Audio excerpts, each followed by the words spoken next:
Hello दोस्तों, बहुत बहुत स्वागत है आप सबका मेरे इस YouTube channel Libra computer training में। और आज मैं आप सबके सामने अपनी पिछली वीडियो का ही एक कंटिन्यू पार्ट लेकर आया हूँ, जिसमें मैंने आपको टेबल के बारे में बताया था, किस तरीके से टेबल क्रिएट की जाती है, किस तरीके से रोज और कॉलम्स को इंसर्ट किया जाता है। आज मैं कंटिन्यू उसका सेकेंड पार्ट आपके सामने लाया हूँ, जिसमें मैं आपको बताऊँगा कि टेबल की फॉर्मेटिंग किस तरीके से की जाती है, डिज़ाइंस उसको कैसे दिए जाते हैं। दूसरा, किस तरीके से टेबल को मर्ज किया जाता है, किस तरीके से स्प्लिट किया जाता है सेल्स को, किस तरीके से टेबल को स्प्लिट किया जाता है। तो ये सारे ऑप्शंस आज मैं आपको आज के पार्ट में बताने जा रहा हूँ, और ये काफ़ी इम्पॉर्टेंट है, जो आप सभी से आना चाहिए। अगर आप ये सब चीज़ अच्छे तरीके से समझ जाते हैं तो आगे कोई भी फॉर्मेट आप आसानी से बना सकते हैं। तो चलते हैं लैपटॉप की स्क्रीन पर और देखते हैं किस तरीके से हम ये सारी चीज़ों का इस्तेमाल करते हैं। तो सबसे पहले माइक्रोसॉफ्ट वर्ड को ओपन करना होगा। उसके बाद में अब जिस तरीके से हमने आपको टेबल्स बनाना बताया था, उसी तरीके से आपको एक टेबल बनानी है। तो सबसे पहले हमारे पास एक टेबल तैयार होनी चाहिए।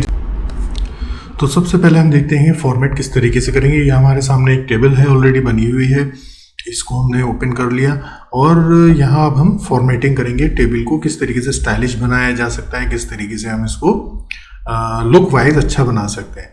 तो देखिए, सबसे पहले टेबल को सिलेक्ट करने के बाद डिज़ाइन में आएंगे।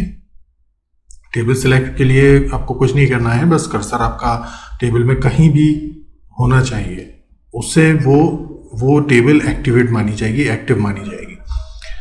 तो सिर्फ कर्सर आपका टेबल के अंदर होना चाहिए। उसके बाद में आप डिज़ाइन पर आएंगे और इस डिज़ाइन में देखिए डिफरेंट टाइप्स के यहाँ पर डिज़ाइन दिए हुए हैं। जिस डिज़ाइन पे भी आप पॉइंटर लेके जाएंगे, एरो माउस का लेकर जाएंगे, उससे डिज़ाइन ऑटोमेटिक चेंज हो जाएगा। आपकी टेबल का आपके सामने दिख रहा होगा आपको। इसमें और भी हैं, आप इसको स्क्रॉल करेंगे तो और भी डिज़ाइंस दिखाई देंगे।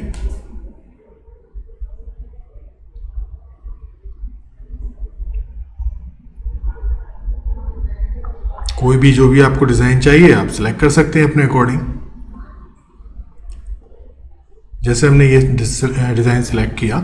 इसके अलावा अभी अब आप यही नहीं है, आप कलर खुद भी अगर चाहते हैं तो वो कर सकते हैं। इसमें शेडिंग है, बॉर्डर है, आउटलाइन आपको लानी है या हटानी है, वो आप अपने अकॉर्डिंग उसको एडजस्ट कर सकते हैं। अब आती है दूसरी चीज़। यहाँ पर तो आपने देखा डिज़ाइन के फॉर्मेटिंग कैसे की जाती है।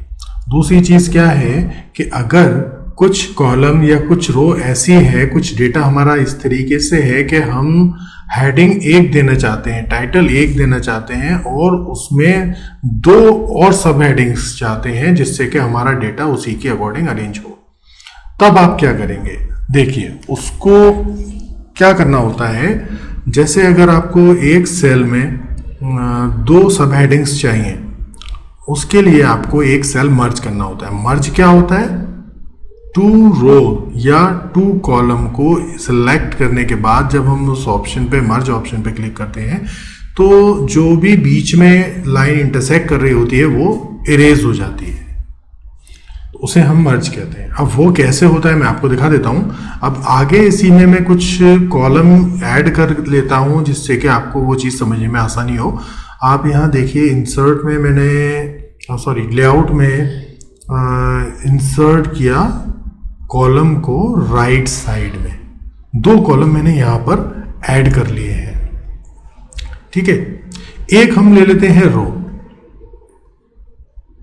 रो जहां आपका कर्सर होगा उसके नीचे या उसके ऊपर, जहां भी आपको चाहिए उसके अकॉर्डिंग आप ले लीजिए। जैसे हमारा कर्सर यहाँ है तो आप इंसर्ट अबव करेंगे, अगर यहाँ होता तो इंसर्ट बिलो करना था। तो अभी हम इंसर्ट अबव कर रहे हैं। देखिए यहाँ पर एक ब्लैंक रो आ गई। अब यहाँ पर समझिए किस तरीके से सेल्स को मर्ज किया जाता है। ये देखिए, अब हमें यहाँ पर एक टाइटल देना है। एग्जाम्पल के तौर पे हम यहाँ पर चाहते हैं, जैसे हमें आईडी कार्ड की वैलिडिटी अपडेट करनी है, तो उसके लिए एक टाइटल देना होगा, फिर उसके हमें 2 सब टाइटल देने हैं। वो कैसे, देखिए। अब अगर इस तरीके से हम चाहते हैं कि हम एक टाइटल दें, तो यहाँ पर हमें सबसे पहले लिखना होगा आईडी कार्ड वैलिडिटी। लेकिन अब देखिए, हमने जिस कॉलम में टाइप किया था वो उसी कॉलम में रह गया, लेकिन हमें क्या चाहिए, पूरे इन दो कॉलम को मिलाकर एक ही टाइटल आए, इस तरीके से चाहिए हमें। उसके लिए हमें करना होगा मर्ज सेल का यूज। तो सबसे पहले हम क्या करेंगे, दोनों कॉलम को सिलेक्ट करेंगे। बीच में ये जो लाइन आ रही है इसको हमें हटाना है, इसके लिए हम मर्ज ऑप्शन का यूज करते हैं। तो सबसे पहले हम दोनों कॉलम्स को सेलेक्ट कर लेंगे। सेलेक्ट करने के बाद में आपको लेआउट में आना होगा, और लेआउट में आने के बाद आप देखेंगे मर्ज सेल, ये ऑप्शन दिया हुआ है मर्ज सेल। मर्ज सेल पर जब आप क्लिक करेंगे, क्लिक करते ही आप देखिएगा बीच में से जो कॉलम पार्टीशन हो रहे थे वो एक हो गया, वो पार्टीशन हट गया। अब आप अपने अकॉर्डिंग इसको अलाइन कर सकते हैं।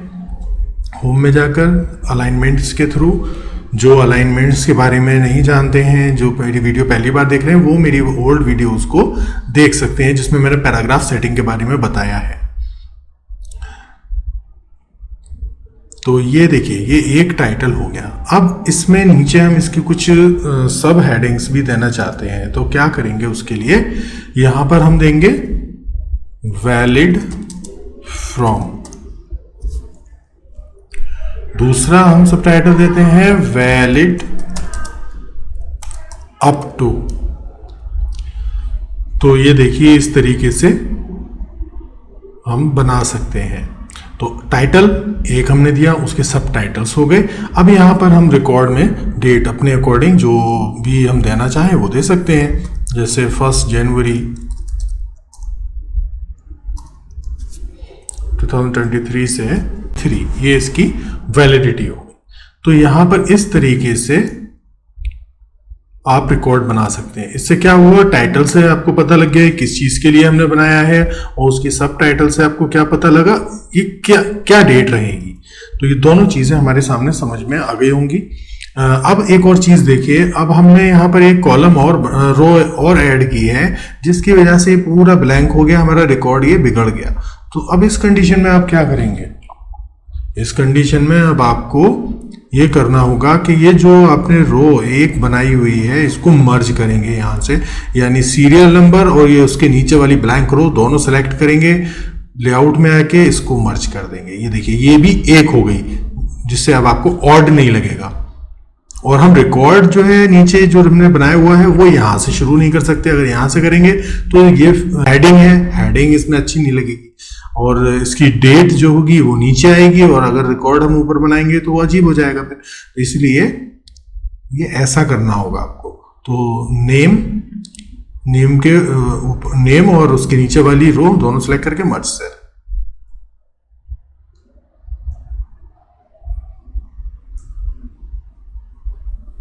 ये देखिए, ये हमारा पूरा एक रिकॉर्ड एक टेबल के अंदर किस तरीके से तैयार होता है वो आपने देख लिया, और साथ ही आपने इसमें मर्ज का भी यूज करा।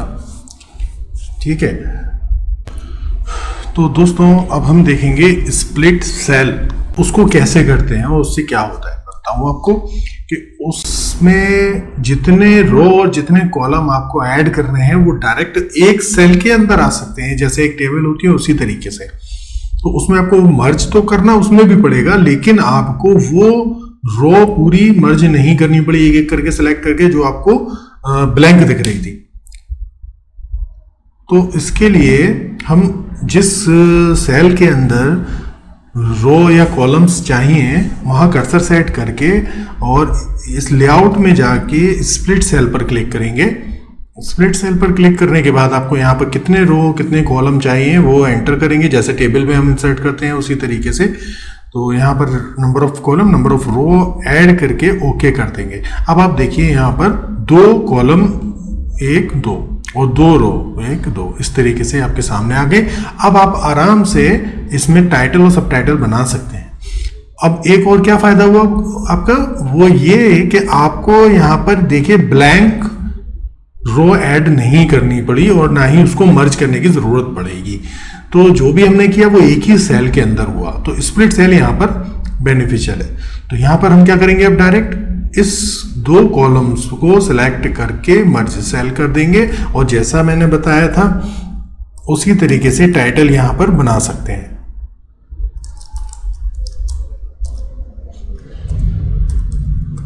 इस तरीके से, और यहाँ पर वैलिड फ्रॉम करके, या जो भी आपका डेटा, जिस तरह का भी आप डेटा बना रहे हैं वो आपके ऊपर डिपेंड करता है। ये सिर्फ समझाने के लिए एक फॉर्मेट बनाया है मैंने। ये तो ये हुआ स्प्लिट सेल। तो अब हम देखेंगे स्प्लिट टेबल। तो टेबल तो हमने बना ली, आपने स्प्लिट सेल भी देख लिया, डिज़ाइंस भी देख लिए। अब लास्ट में इसमें हम बताएंगे स्प्लिट टेबल कैसे किया जाता है और स्प्लिट टेबल का यूज़ क्या होता है। एक्चुअली स्प्लिट टेबल को हम इस्तेमाल करते हैं जब हमें कभी अपनी एक टेबल को 2 पार्ट में डिवाइड करना हो तब। जैसे ये टेबल हमारे सामने है, आप इसको देखिए। हमें सिर्फ फर्स्ट टेबल में 2 रिकॉर्ड चाहिए और सेकंड टेबल में 3 रिकॉर्ड चाहिए। हमें ये 2 अलग अलग टेबल में करना है। तो इसके लिए आप क्या करेंगे, एक दूसरी टेबल बनाएंगे, फिर इनको कॉपी करेंगे, फिर पेस्ट करेंगे, लेकिन ये तो प्रोसेस लॉन्ग हो जाता है। तो इससे बचने के लिए आप डायरेक्ट क्या करेंगे, जिस रो से आपको अलग करना है टेबल को, उस रो में कहीं पे भी किसी भी सेल के अंदर आप अपना कर्सर रखेंगे। कर्सर रखने के बाद में आप लेआउट मेन्यू में आएंगे और स्प्लिट टेबल पर क्लिक कर देंगे। देखिए जिस तरीके से हमने जिस सेल के अंदर हमने कर्सर सेट किया था उस सेल के थ्रू पूरी टेबल अलग हो गई, 2 पार्ट में डिवाइड हो गई। तो स्प्लिट टेबल आपने देखा, स्प्लिट टेबल में क्या होता है, टेबल को हम 2 पार्ट में डिवाइड कर सकते हैं। तो दोस्तों आप लोगों ने देखा किस तरीके से टेबल को हमने फॉर्मेटिंग किया, किस तरीके से हमने सेल्स को मर्ज किया, किस तरीके से हमने स्प्लिट किया और टेबल को स्प्लिट किया। 2 चीज़ें हैं, split cell and split table. वो दोनों चीज़ें आप लोगों ने देख ली किस तरीके से किया जाता है। तो जिन लोगों ने मेरा फर्स्ट वीडियो नहीं देखा है टेबल का, वो मेरे डिस्क्रिप्शन में लिंक निकाल सकते हैं, उस लिंक से क्लिक करके चेक कर सकते हैं किस तरीके से हम टेबल बनाते हैं और किस तरीके से रोज और कॉलम्स को इंसर्ट करते हैं, वहाँ से वो चेक कर सकते हैं। बाकी कंटिन्यू में पार्ट अभी एक और आपके लिए तैयार करूँगा जिसमें फाइनल जो भी चीज़ें हैं वो आपको ज़रूर बतानी है, किस तरीके से हम कैलकुलेशन करते हैं। क्यों, माइक्रोसॉफ्ट वर्ड में भी हम वो सारी चीज़ें कर सकते हैं। तो हम देखेंगे ये कैलकुलेशन वाला पार्ट अपनी नेक्स्ट वीडियो में।